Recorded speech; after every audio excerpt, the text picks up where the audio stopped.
Bisakah Tuhan dibuktikan dengan sains? Keberadaan Tuhan dan pembuktian keberadaannya dengan ilmu sains selalu menjadi hal yang cukup menarik dan sering untuk dibahas. Salah satunya adalah pembahasan yang dilontarkan oleh Ethan Siegel, ilmuwan astrofisika dan science communicator, dalam tulisan di Forbes pada tanggal 20 Januari 2017. Jawaban dari judul berita ini adalah bisa. Menurut Siegel, ada banyak hal yang bisa jadi adalah bukti keberadaan Tuhan. Salah satunya adalah rentetan kebetulan yang terjadi pada kehidupan di bumi. 1. Kita berada pada jarak yang tepat dari matahari sehingga suhunya kondusif untuk kehidupan. Kedua, bumi memiliki tekanan atmosfer yang tepat untuk air mencair di permukaan. Ketiga, kita memiliki bahan yang tepat dan keseimbangan yang akurat antara elemen berat dan molekul organik agar kehidupan bisa tercipta.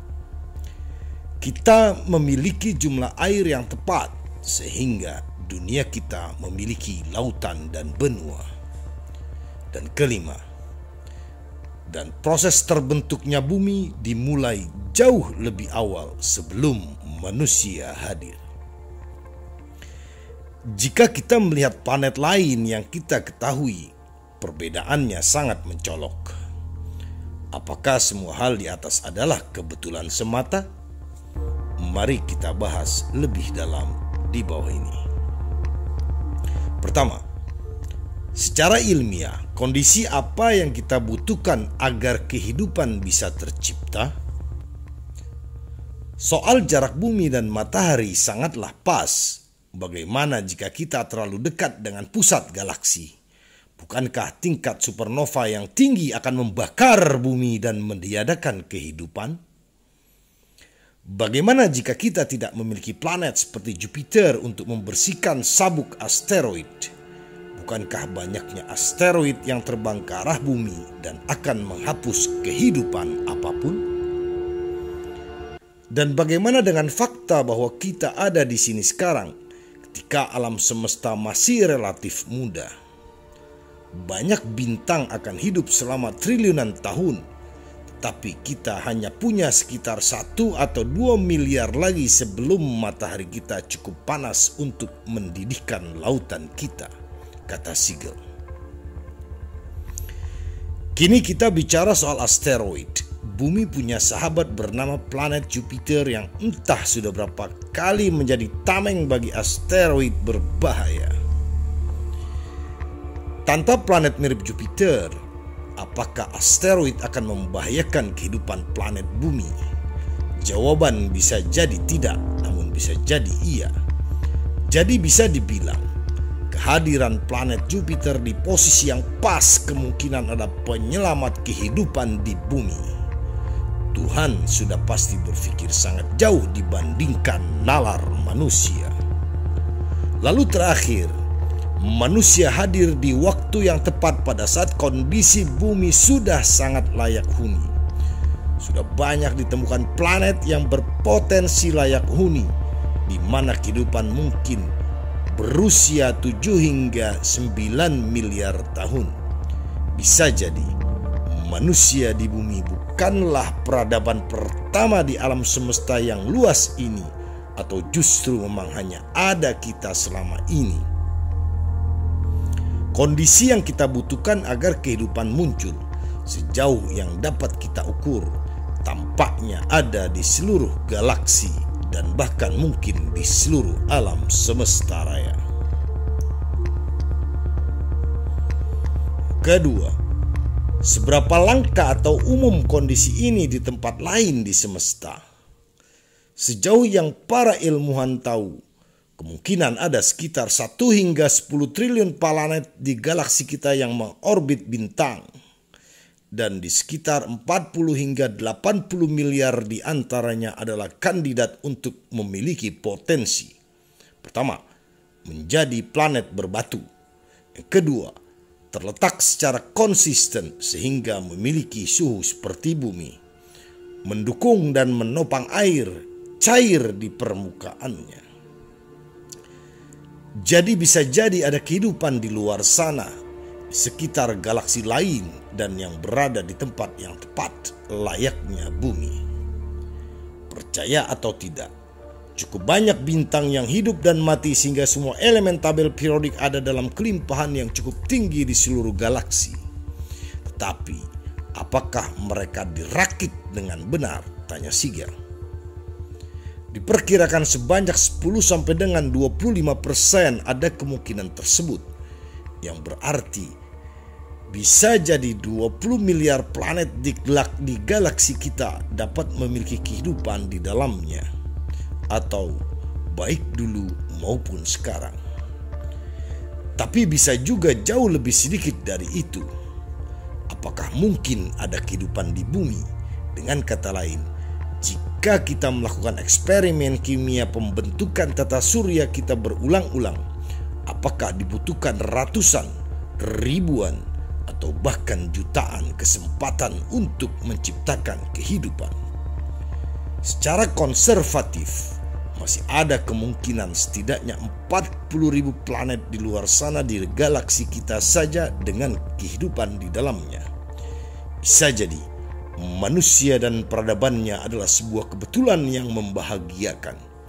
Tapi Siegel berpendapat bahwa dibutuhkan 1 miliar kondisi mirip bumi atau lebih untuk menciptakan satu kehidupan layaknya manusia di bumi. Ketiga, jika kita tidak menemukan kehidupan di tempat dan kondisi yang kita harapkan, dapatkah itu membuktikan keberadaan Tuhan? Tentu saja ada orang yang akan membantahnya. Saya sendiri sangat terbuka tidak menjadi orang beriman, tetapi saya memiliki rasa hormat yang luar biasa bagi mereka yang beriman.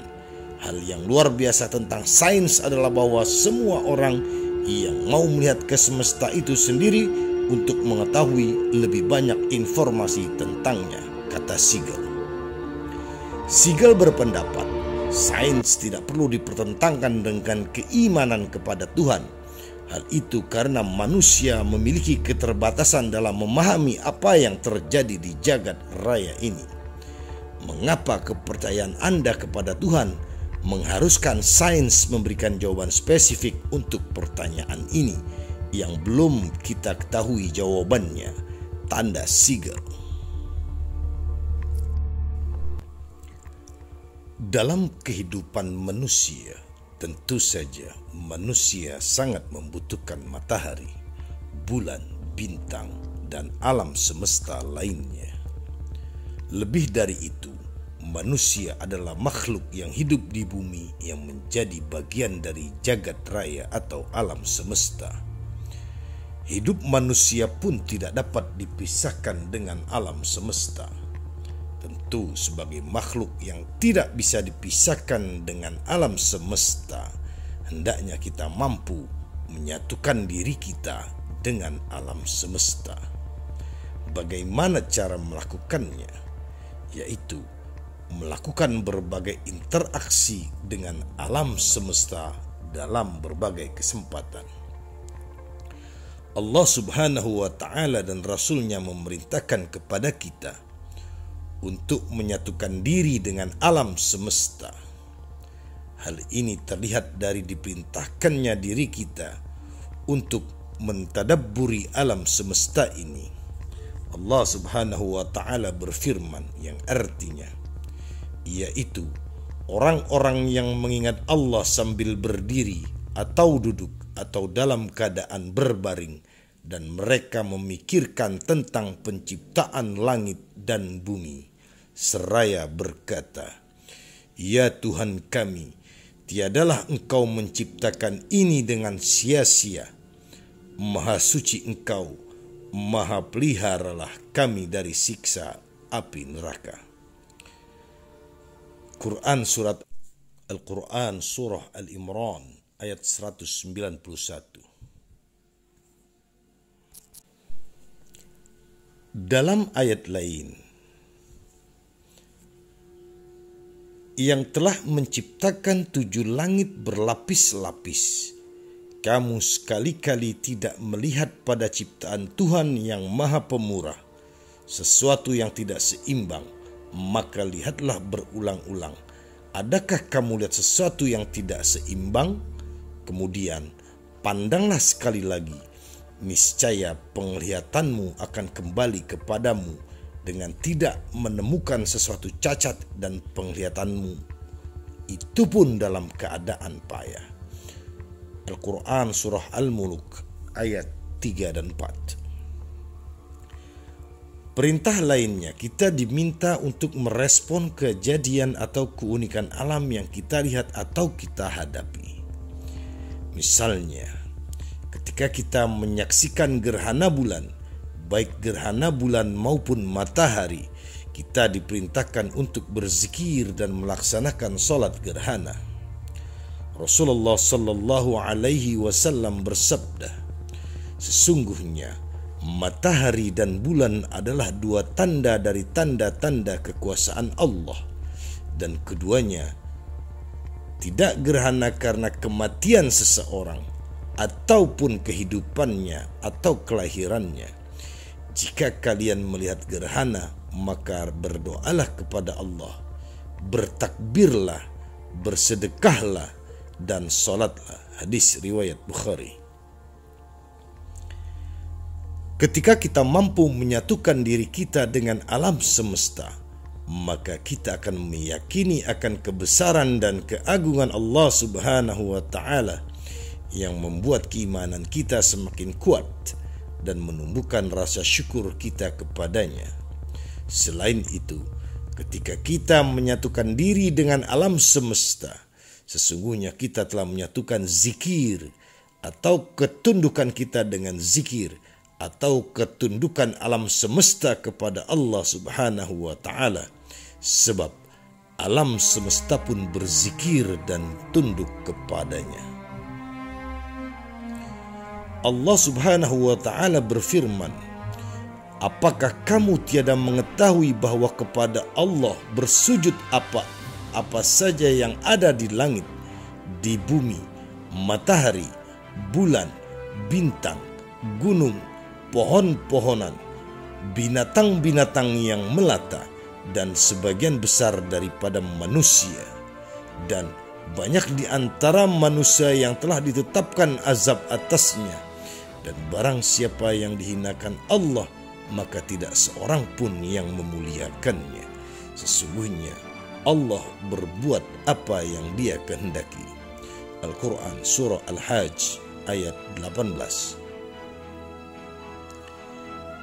Dengan demikian, wujud dari penyatuan diri kita dengan alam semesta dapat direalisasikan dengan menadaburi alam semesta serta merespon setiap keunikan dan fenomena alam dengan doa, zikir, dan ibadah-ibadah lainnya, serta memelihara kelestarian lingkungan hidup dengan tidak mengotori serta merusaknya.